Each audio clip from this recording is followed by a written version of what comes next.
کسی شیخ نے اپنے مرید کو کہا کہ آپ جو ہے نا جاؤ میرے جوتے بنوا کے آؤ.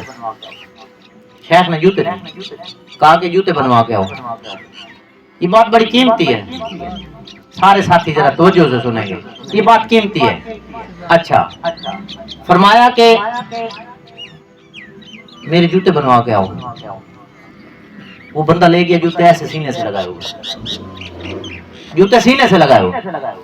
جب وہ آگے جوتے بنانے والے کے پاس پہنچا تو وہاں جا کے اس کو کہتا ہے جوتے بناؤ. اس نے کہا یار جوتے تو بڑے پیارے لگ رہے ہیں, کس کے ہیں؟ یہ بڑی مزیدار بات ہے, اور اس میں باقاعدہ عقیدہ ہے, باقاعدہ دین ہے, باقاعدہ تمہاری بخشش کا ایک سما ہے اگر سمجھ آ جائے.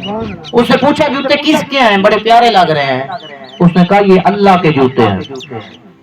اب یہ آپ کے اور میرے نزدیک تو بڑی عجیب بات ہے, اللہ کے بھی جوتے ہوتے ہیں؟ اللہ کو جوتے پہنتے ہیں؟ اللہ کے کوئی پاؤں ہیں؟ اللہ تو پاؤں سے پاک ہے, جوتوں سے پاک ہے, جسم سے پاک ہے, ہر چیز سے اللہ تو پاک ہے. وہ کہتا ہے اللہ کے جوتے بنوانا ہے.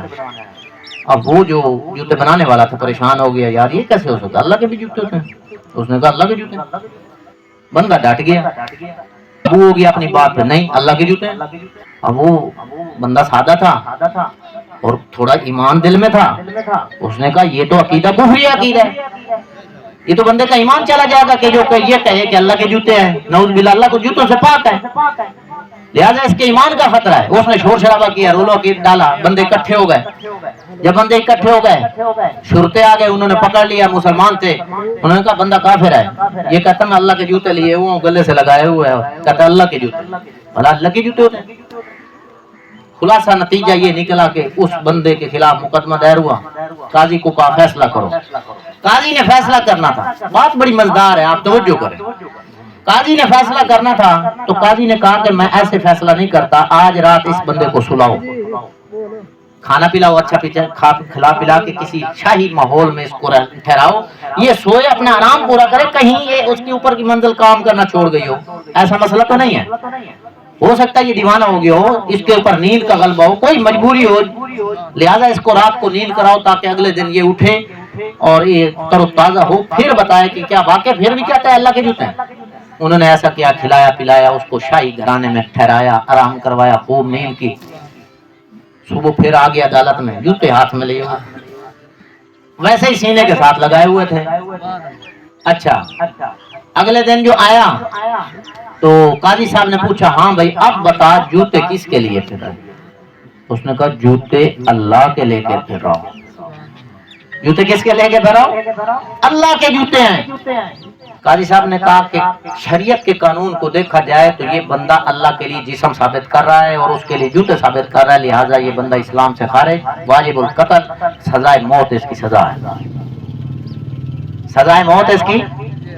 جب سزائے موت کا فیصلہ ہو گیا تو پیچھے وہ فقیر جس نے جوتے بنوانے کے لیے بھیجا تھا وہ بھی نکلا ہوا تھا, پتہ نہیں میرا مرید کہاں گیا جوتے بنوانے. تو جب بازار میں پہنچا اس کو خبر پہنچی حضرت تو ادھر کٹیرے میں, تو وہ بھی پھرتا پھراتا اگلے دن وہ بابا بھی این اسی عدالت میں پہنچ گیا جب اس کے مرید کے خلاف فیصلہ ہو چکا تھا. وہ فقیر پہنچ گیا, اس نے کہا ہاں جی. قاضی صاحب نے کہا آپ کا مرید حضرت, آپ کا حکم دے تو ہم آ جاتے. کہا نہیں میں تو اسی کو ڈھونڈتا ہوا آیا ہوں, جوتے بنوانے آیا تھا تو ابھی واپس نہیں لوٹا. انہوں نے کہا جوتے بنوانا تو بعد کی بات ہے, ابھی تو اس کے خلاف موت کا فیصلہ ہو. انہوں نے کہا کیوں؟ کہتے اس نے کہا ہے کہ بھائی جوتے اللہ کے ہیں. جوتے کس کے ہیں؟ اللہ کے ہیں, اور اللہ کے لیے جسم ثابت کرنا کفر ہے, اور اس کے لیے فتویٰ ہے کہ یہ سزائے موت ہوگا. اس بابے نے کہا کہ قاضی صاحب یہ بندہ اللہ کی یاد میں مگن ہے, وہ جو مرید ہے ہر وقت اللہ اللہ کرتا رہتا ہے. آپ نے اس کے اوپر قتل کا فیصلہ کر دیا, حالانکہ قرآن تو ایسا فیصلہ نہیں دیتا, اور آپ قاضی بن گئے ہو, لیکن آپ کو ابھی بھی بات سمجھ نہیں ہے. اس نے کہا کیسے حضرت, فیصلہ تو یہی بنتا ہے. اس نے کہا قرآن کھول. اس نے قرآن, قاضی صاحب کو کہا قرآن کھول. قرآن میں اللہ نے خود لکھا ہے لہو ما فی السماوات و ما فی الارض, لہو ما فی السماوات و ما فی الارض. کہا قاری صاحب اس کا ترجمہ کرو. کا ترجمہ یہ ہے کہ اللہ کے لیے ہے جو کچھ زمین و آسمان کے درمیان ہے, سب اللہ کا ہے. جو کچھ زمین و آسمان میں ہے وہ سب کس کا ہے؟ اللہ کا ہے. کہا اس کا ترجمہ کچھ بدل سکتے ہو؟ کہا نہیں. کہا یہ جوتے, یہ بندے, یہ درخت, یہ پودے, یہ راتیں, یہ دن, یہ سب زمین و آسمان میں ہیں یا نہیں؟ یہ اللہ کے ہیں یا نہیں؟ تو اللہ کے بندے یہ تو اللہ کے ساتھ اتنی محبت رکھتا ہے، یہ ہر چیز کو کہتا ہے یہ اللہ کی ہے۔ تو اگر اس نے کہا ہے کہ جوتے اللہ کے ہیں تو یہ تو کوئی مشکل بات بھی نہیں، سیدھی سیدھی بات ہے۔ اللہ قرآن میں کہہ رہے ہیں لہو ما فی السماوات و ما فی الارض، زمین و آسمان میں جو ہے سب اللہ کا ہے۔ تو نے اس کے قاضی صاحب نے کہا حضور مجھے معاف کر دو، واقعی میں نے تو غور نہیں کیا۔ فرمایا صرف غور نہیں کیا، تو ایک اللہ کے ولی کو موت کے گھاٹ اتار رہا تھا، تجھے بات خود سمجھ نہیں۔ اتنی سادی بات اب آپ کو بھی سمجھ آ گئی ہوگی، لیکن پہلے آپ بھی پریشان ہوں گے کہ یہ کیسے ہو سکتا ہے۔ بات سادی ہے، بات آسان بھی ہے، لیکن اللہ کے ساتھ تعلق میں فرق ہے۔ جب تعلق میں اللہ بنتا ہے تو پھر بات میں اضافہ ہوتا ہے، فرق ہوتا ہے۔ تب قلبی طور پہ ہم اللہ کی طرف متوجہ نہیں ہوں گے نا، تو ہم بھی ایسے ہی فیصلے کرتے ہیں، یار فلاں نے یوں کہہ دیا، فلاں نے یوں کہہ دیا، فلاں نے یوں۔ بھائی ہم ابھی بہت دور ہیں، ایسے بہت سارے مسائل ایسے ہوتے ہیں ہمیں سمجھ نہیں آ رہے ہوتے، ہم ویسے سے فتوے لگا دیتے ہیں، یار یہ بندہ غلط کہہ گیا۔ کیسے غلط کہہ گیا؟ میں کہہ رہا ہوں، میں فیصلہ کر سکتا ہوں؟ میں کہہ رہا ہوں قاضی فیصلہ نہیں کر سکتا۔ اچھا ایک اور مثال سناتا ہوں۔ حضرت بایزید بسطامی رحمۃ اللہ علیہ کسی راستے سے گزرے، دیکھا کہ ایک بابے کو نا نوجوان مار رہے ہیں، بابے کو۔ تو حضرت بایزید بسطامی وقت کے ولی تھے، صاحب علم آدمی تھے۔ انہوں نے پوچھا کہ بھائی بابے کو کیوں مار رہے ہو؟ انہوں نے کہا بابا کافر ہو گیا اس وجہ سے مار رہے ہیں۔ پوچھا کہ بابا کیسے کافر ہو گیا ہے؟ فرمایا بابا کہتا ہے کہ میرا جو جہان ہے وہ اللہ کے جہان سے بہت بڑا ہے۔ اور یہ تو کلمہ کفر ہے یار، میں کہوں کہ میرا جہان اللہ کے جہان سے بھی بڑا ہے، اللہ کے جہان سے بڑا بڑی کسی کی کوئی چیز ہو سکتی ہے؟ وہ بابا جو سفید داڑھی والا تھا وہ اسی بات پہ رٹا لگا رہا تھا، کہتا میرا جہان اللہ کے جہان سے صرف بڑا نہیں بہت بڑا ہے۔ تو نوجوان تھے، انہوں نے پکڑ کے بابے کو مارنا شروع کر دیا، یہ تو کافر ہے۔ یہ کہتا ہے میرا جہان اللہ کے جہان سے بڑا ہے، تو خود اللہ کے جہان کی ایک چھوٹی سی مخلوق ہے، تیرا جہان اللہ کے جہان سے بڑا کیسے ہو سکتا ہے؟ لیکن بابا وہی بات پہ لگا ہوا تھا، کہتا نہیں میرا جہان اللہ کے جہان سے صرف بڑا نہیں بہت بڑا ہے۔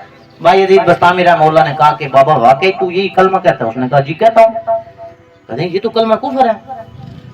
بابا جی نے پوچھا حضرت بایزید بسطامی رحمہ اللہ سے کہ اچھا آپ بتاؤ اللہ کا جہان کیا ہے؟